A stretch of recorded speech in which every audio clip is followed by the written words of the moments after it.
Alright, we'll do a demonstration of turn signal kit for the Polaris RZR, by kit made by Corbin Custom Works. And go ahead and turn the key on.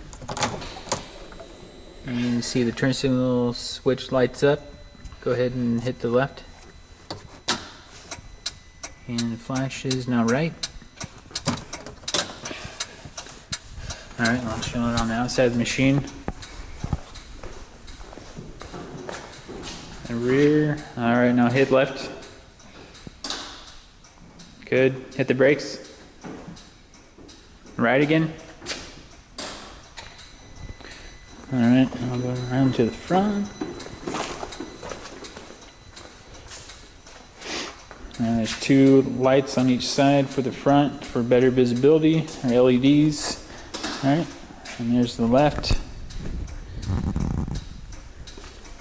Alright.